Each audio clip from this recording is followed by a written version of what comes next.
Voices in my head, they counsel me, they understand, they talk to me. Hey, the mics are up and the computer's on. It's Friday night, and what we've all been waiting for, Talk Supernatural Radio. We're discussing with you all things spiritually bizarre.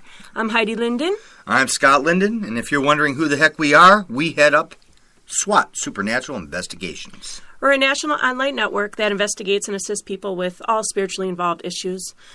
Things like paranormal activity, night terrors, demonic oppression, mental illness. Our website is EPH612SWAT.com if you want to check us out. But if you are here tonight, then you are ready to get your Parapod on. Parapod. We broadcast live.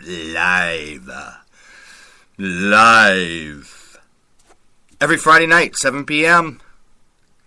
What are we going to talk about this week? Ooh, I'll give you a clue. Listen to this.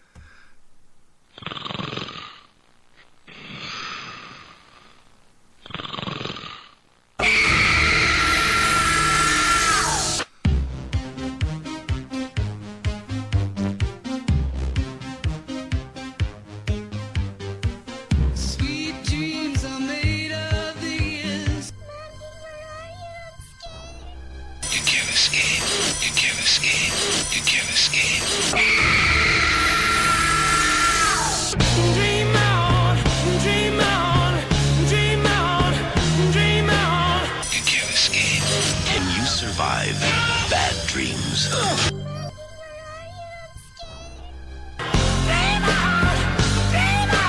You can't escape.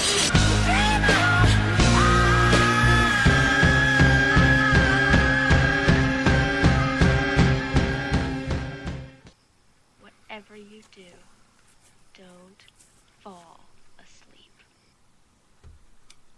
All right, so I didn't mean to freak you out, but tonight we are talking about night terrors.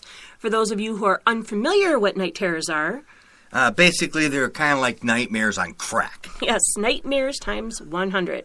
A night terror is actually an episode in which a person partially wakes up from sleep in a state of terror, but they rarely recall why.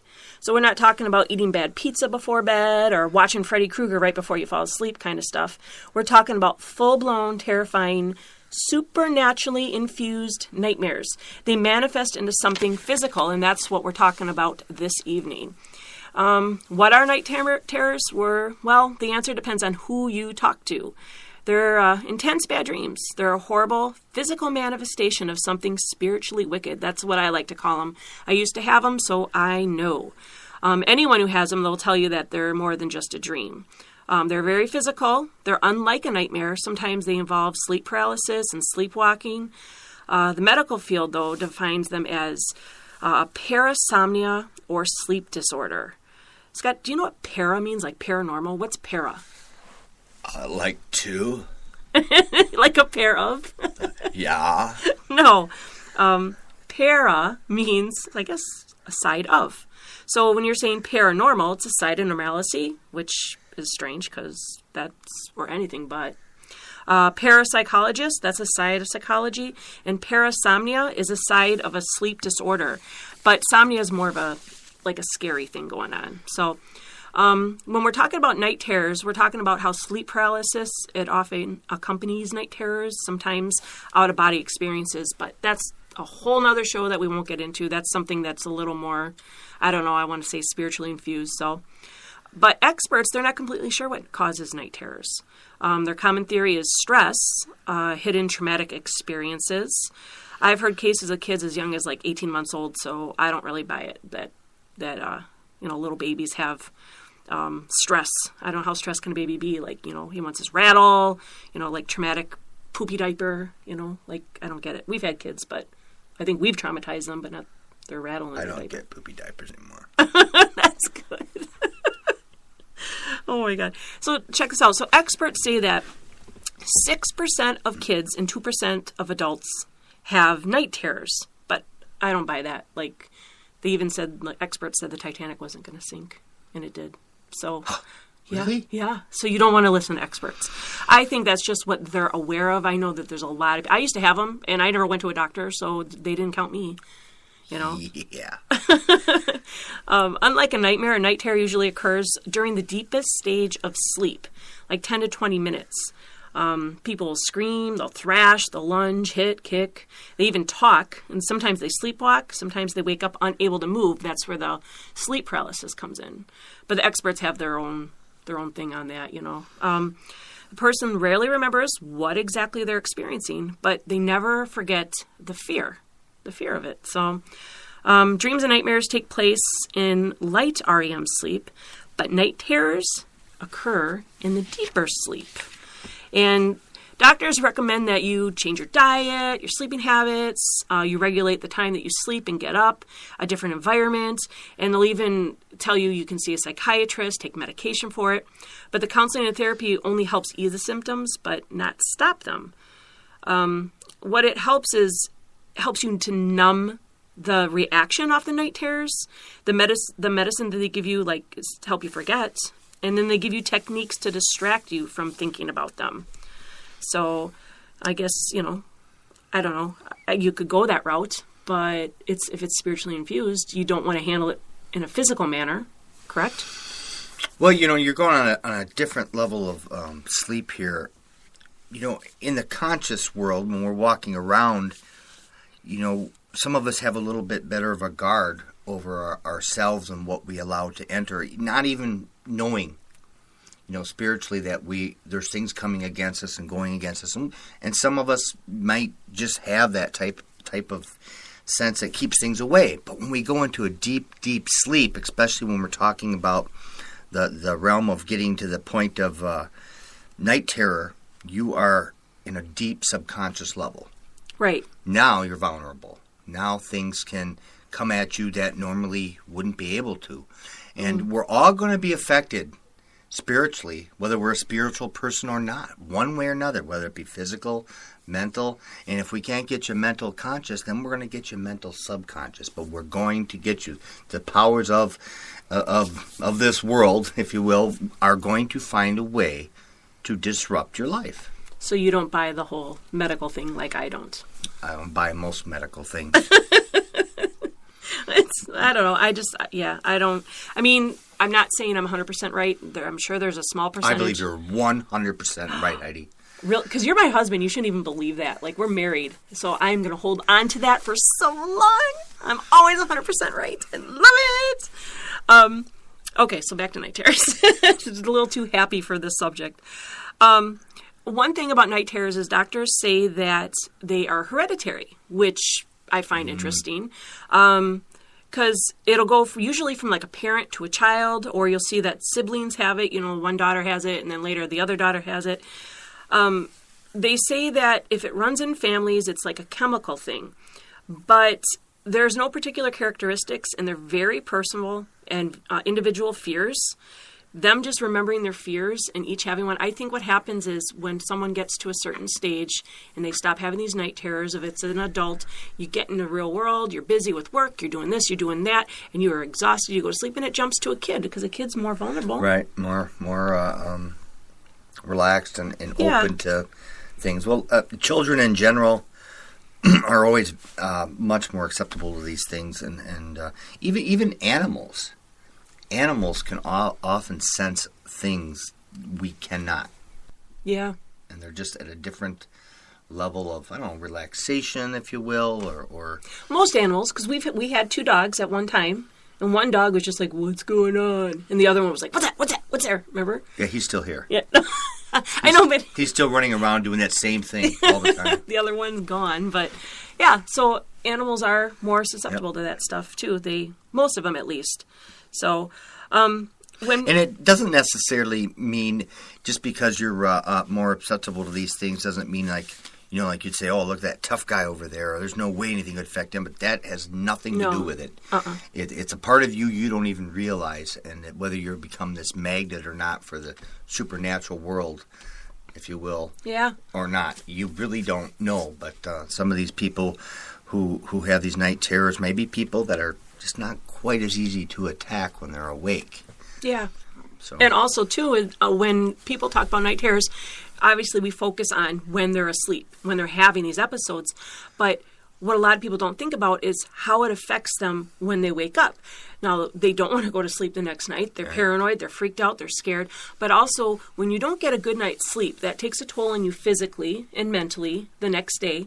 And it also can, I guess I want to call it like life paralyzing, because when you go through your day, you're exhausted, you're tired, and any kind of spiritual attack on you, whether you're awake or when you're sleeping, is going to affect you spiritually. You're going to be sore. We talked about last week with spiritual oppression, because night terrors are a form of spiritual oppression, just a much deeper thing. That's why people seem to turn to alternative things like alcohol or drugs, because they want to ease the fear of the sleep, or they want to just like be knocked out because they think that they're not going to experience this stuff.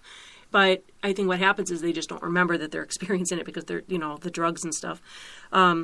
And when they have these haunting images in the day, they just want to forget about them, So I think that's part of the thing when we talk about addiction and stuff with people. I think a lot of times they have things that they don't want to deal with. And, with me, when I was having night terrors, I was really, really young. But as I got older, the night terrors, they may decrease in numbers, but in intensity. So I might have, instead of having them almost every night, I'd have them maybe once every couple weeks, and then maybe once a week or whatever. And I would be like, go to bed, and I'd be like, I don't want to have one of those. So I'd slam down a couple beers, hoping that would knock me out, or NyQuil or something, So that's, you got to consider how people are affected by that, not just when they're sleeping, but when they're awake. If your sleep's affected, everything about you is affected. Your thinking, right. What you get done, your accomplishments, your focus, everything about you. You can't, if you're not getting the proper sleep, then you're just not getting it. Our conscience has us afraid of the dark. There's a reason God separated light from the dark in the beginning. It says that God said, He said, let the light, He said the light was good, but He said nothing about the dark. Darkness always was. It didn't say God created dark. Dark was there, and God said, the first order of business is I have got to separate these two things, because one is good and one He says nothing about, because what do you say about darkness? There's nothing to say about it. Yeah, and when we were talking earlier, we were talking about when you're a little kid, how do you automatically know to be afraid of the dark? Yeah. And you said, because you can't see. And that's pretty scary if you think about it. And if we can't see what's going on spiritually, we're going to be terrified. So I think that sort of encircles the whole night terrors thing. God talks about how evil, lingers in the dark. But it also says that evil can be an angel of light. So you got to be careful with that, because evil doesn't always manifest in the dark. No, right. But we're talking about night terrors. So in this case, yes.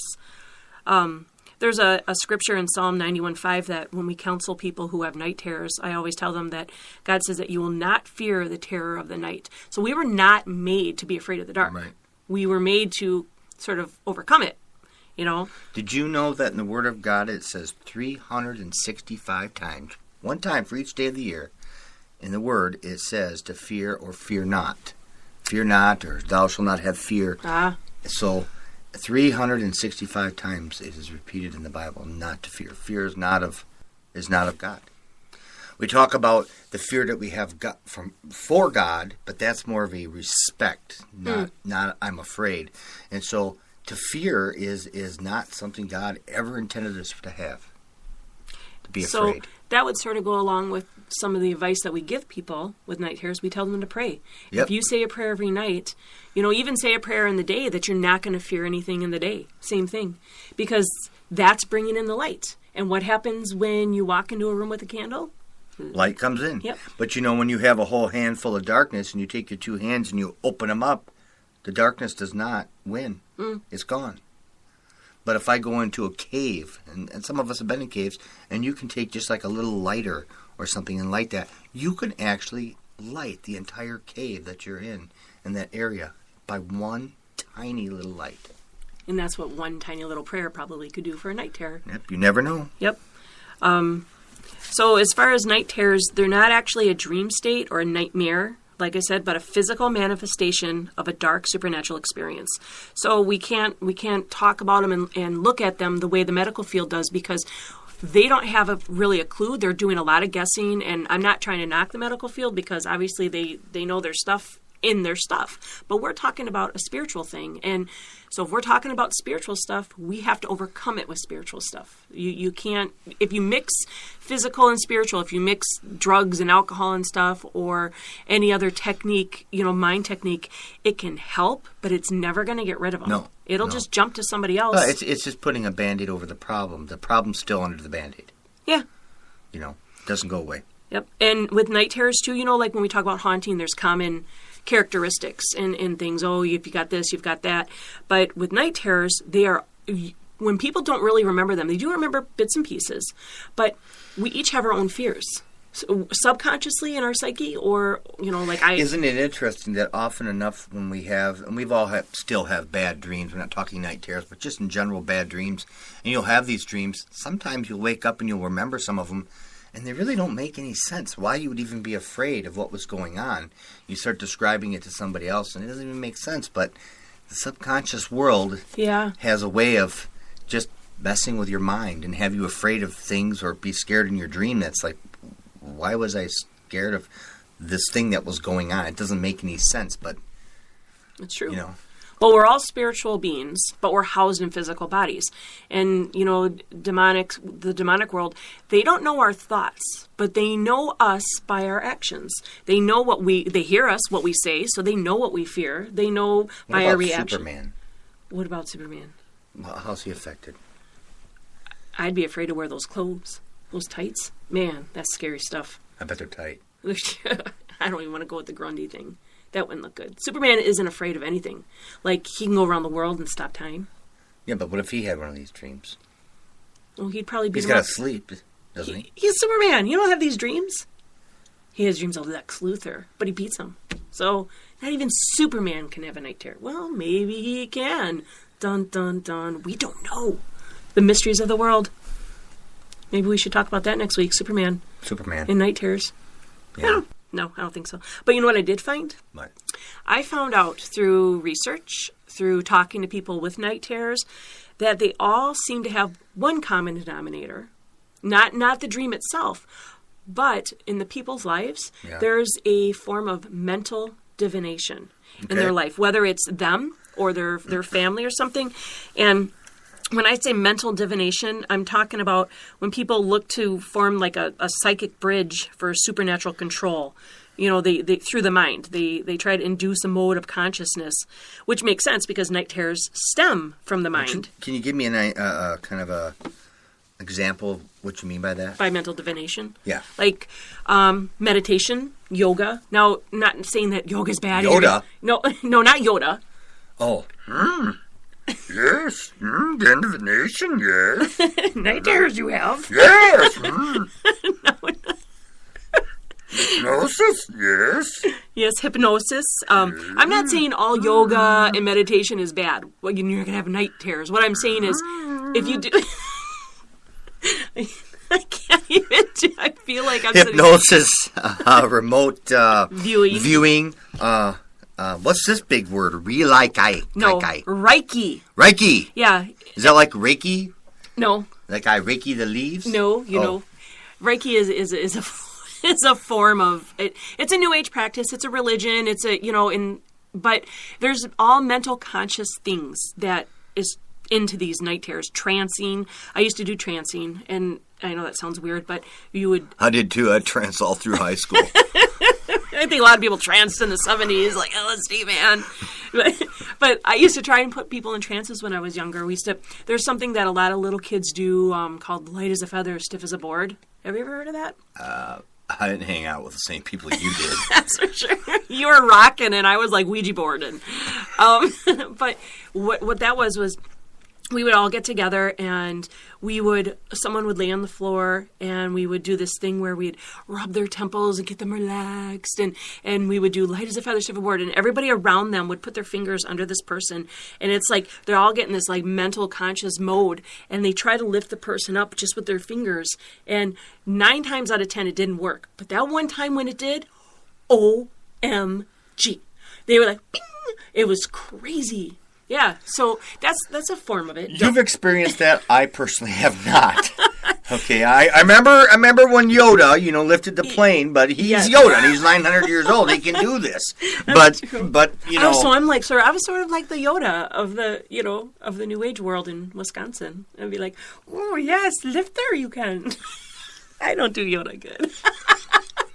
But so that is a form of, and then people forget that they do these things, and as they get older or their kids start having night terrors. Yeah. Let me kind of, to wind this up, and I always have to go into, we're talking about spiritual things. When we talk about this, God wants you in a conscious form. Right. He wants you alert.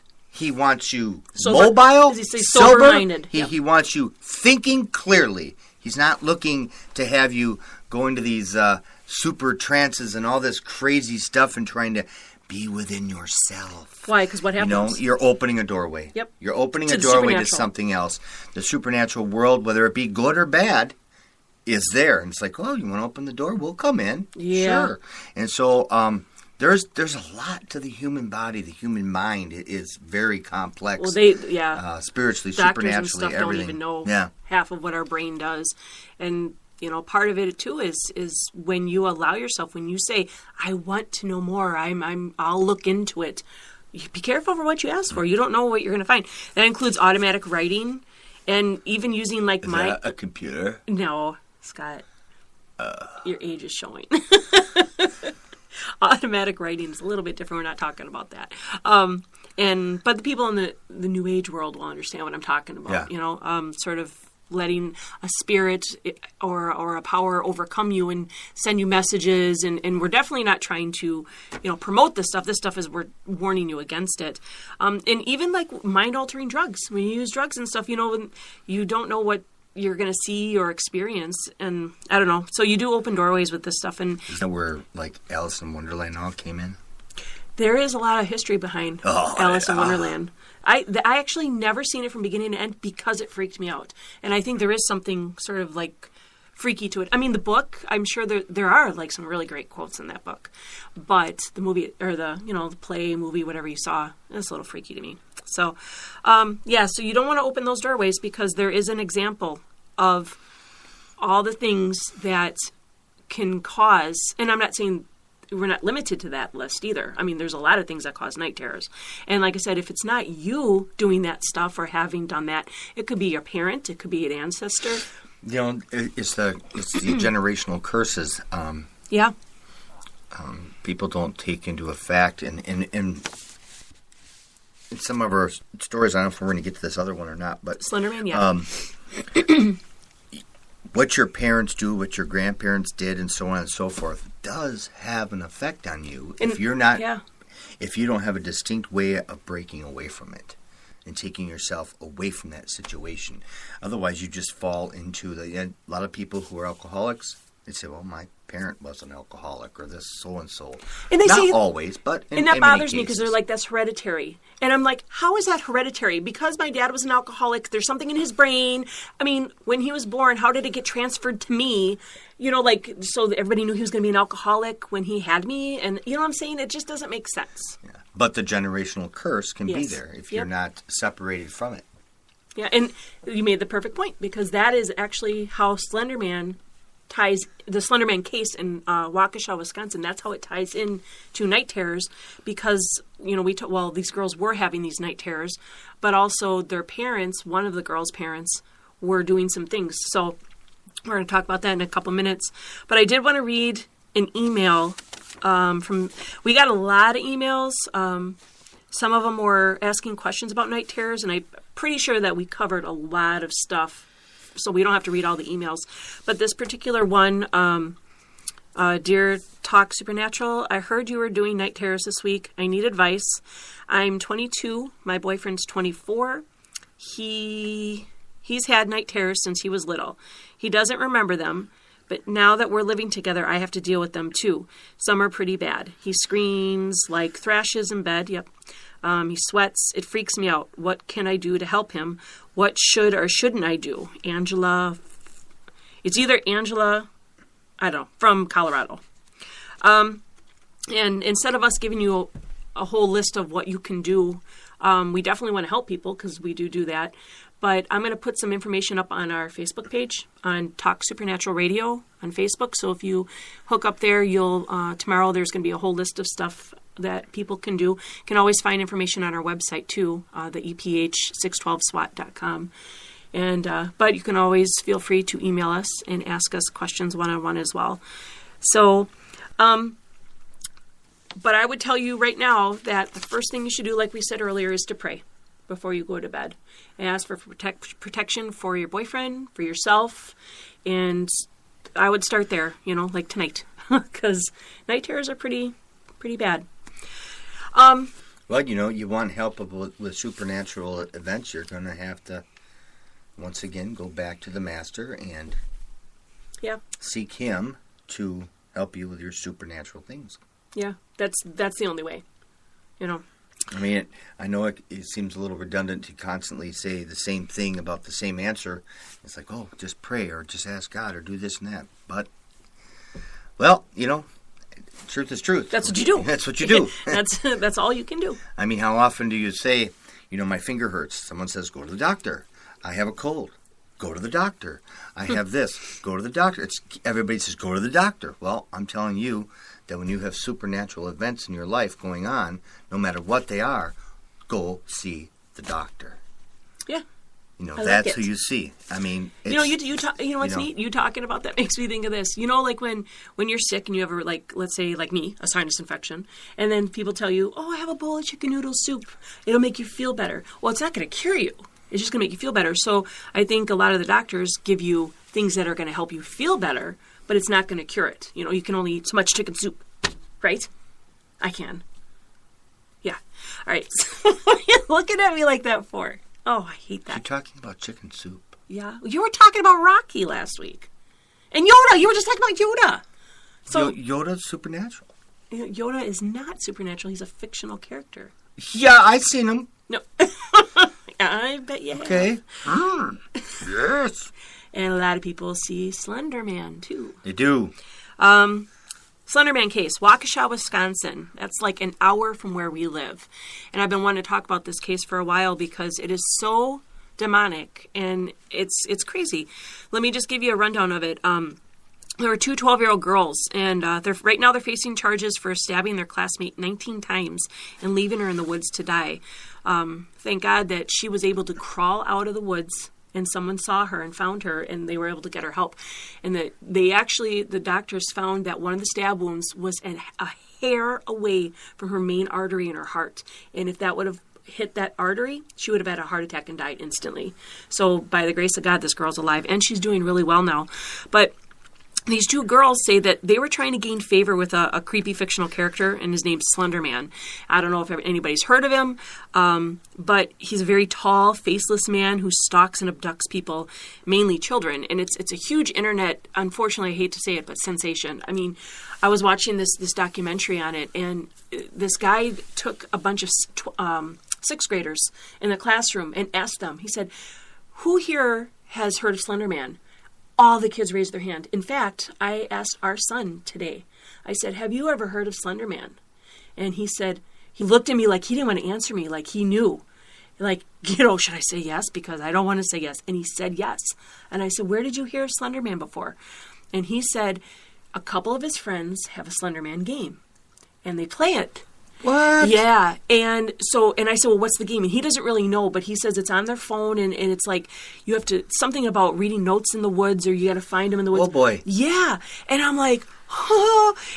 And we're going to get into why this is dangerous. And it's scary because, I mean, these kids are adopting these demonic things. I guess in our day it was the Ouija board, but now we're getting more technical. But so Slenderman is this fictional character.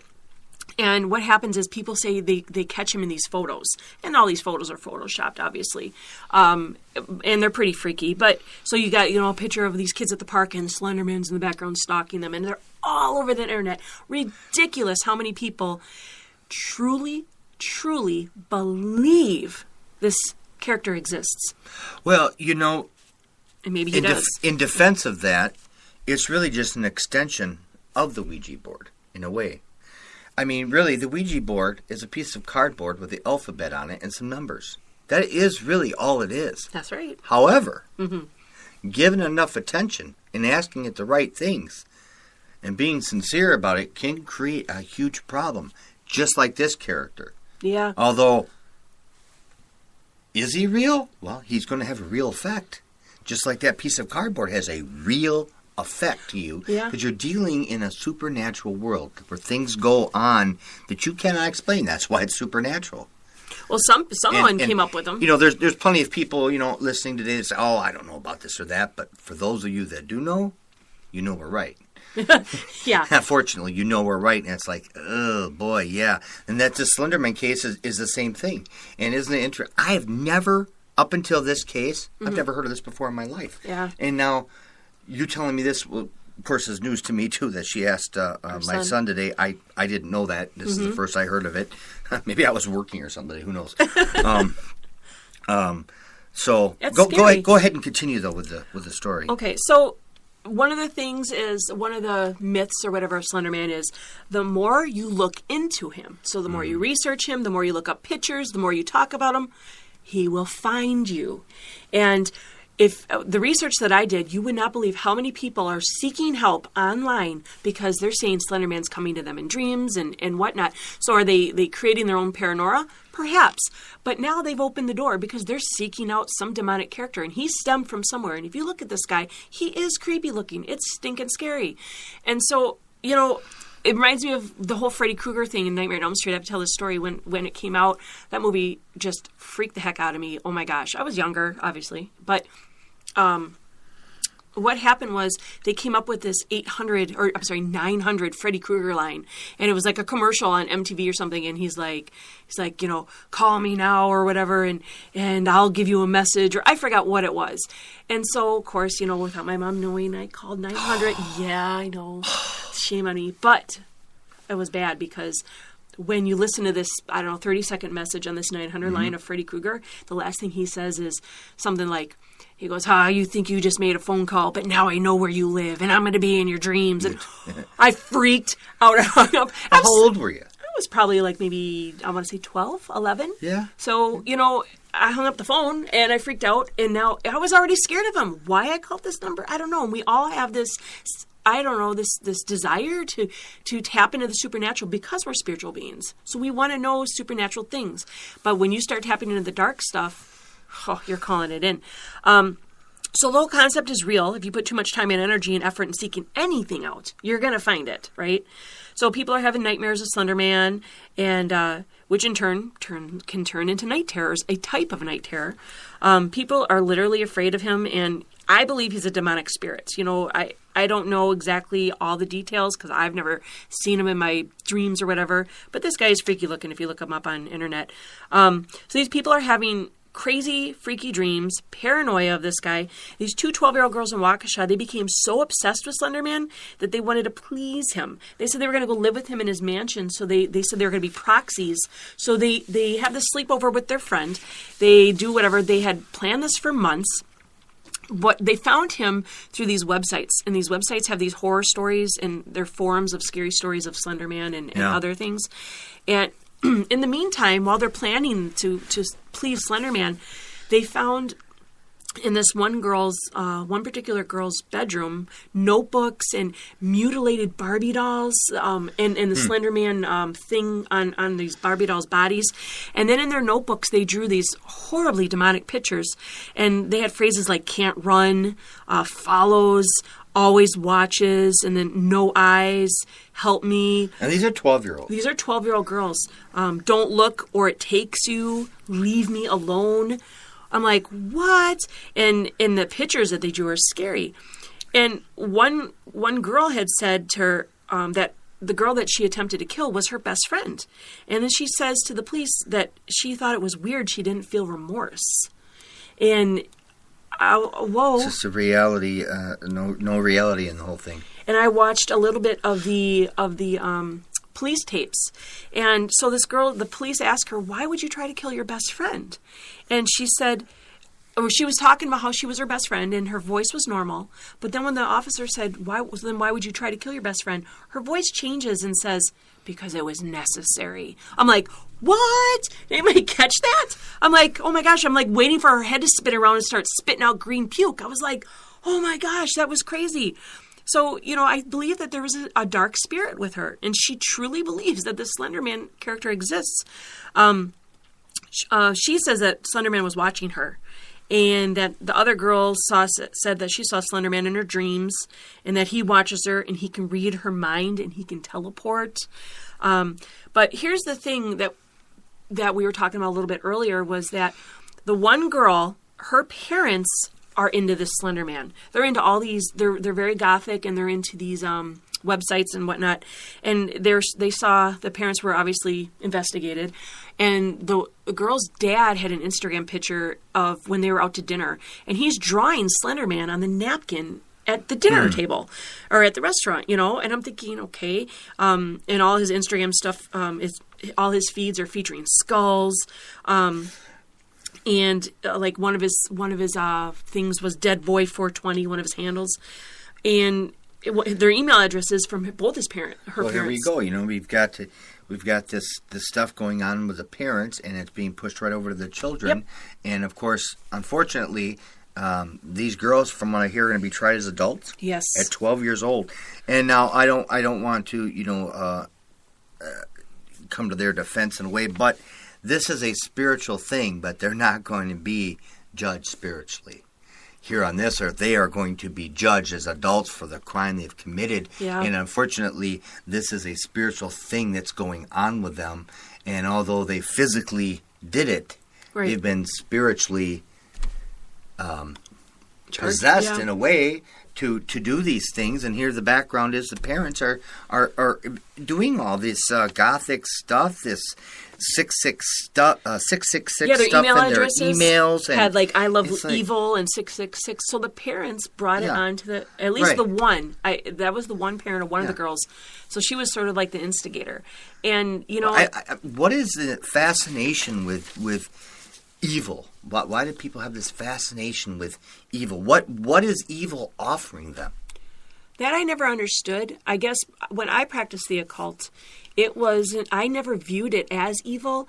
I guess I viewed it as, there's so many people like they don't believe in God or they're not religious, but they still have a desire to understand our spiritual nature. And the only time you're going to find that lately is with dark stuff. So people tend to go towards that dark stuff because they need something. And if people offered more truth about, I guess, and I don't like to use the word religious, but more truth about God and stuff. I think that's part of the problem with our world today is the word religion has caused a lot of division in our lives. Yeah. The word religion, just by its own definition, if you look it up, comes from the word religare, and it really is a separation. It's man's attempt to reach God by their own ways. And that's why they it can't separates get to him. them from God by man trying to say, you know what, I've got an idea of how I can make God happy. Yeah. And that's called religion, but that's not what God asked for. And you know what? And people sit there and they'll use Ouija boards and all these different methods to try and contact dead spirits, and that they don't mind. But it's like, why don't you try to contact something that you know for sure is like God? I'd rather try to contact God. Yeah. You don't need a Ouija board. You just talk to him. You pray. You don't have to have this whole like religion thing going on or, this elaborate prayer. If you just talk to God, I'd much rather have the lighter thing, And now, with the Slenderman case, this is how this affects these kids. And it's sad. I don't know what kind of future these girls are going to have. No, this is extremely sad to think that these girls could spend, a good amount of time in a girls' prison or what have you, and there's no guarantee that they're going to be spiritually cleansed. They could spend their time, come back out, and still be just as messed up as they are now. Yeah. And they could stay that way the rest of their lives. Yep. If they don't have an avenue to seek out the kind of help they're actually going to need to break out of what they've developed in their lives. That's wild. I mean, how will they ever?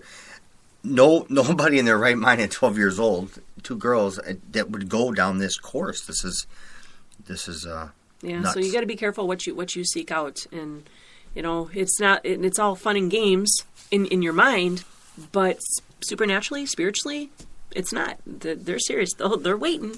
So, I don't know. It's pretty freaky to me. I guess we could finish with this email.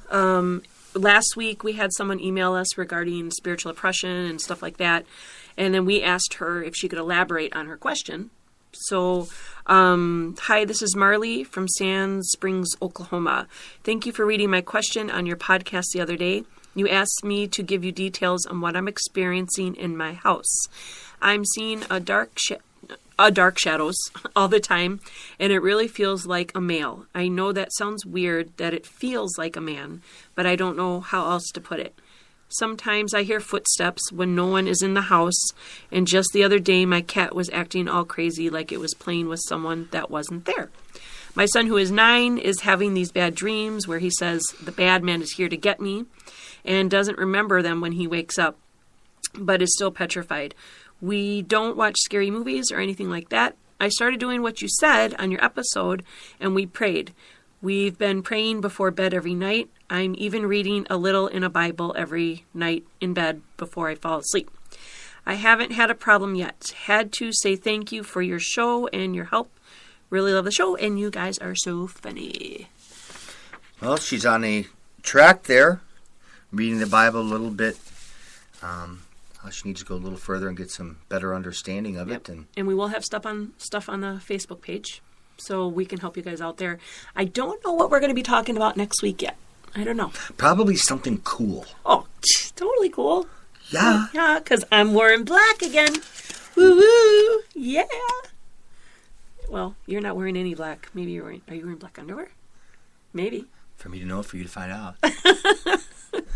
Black is cool, babe. Yeah.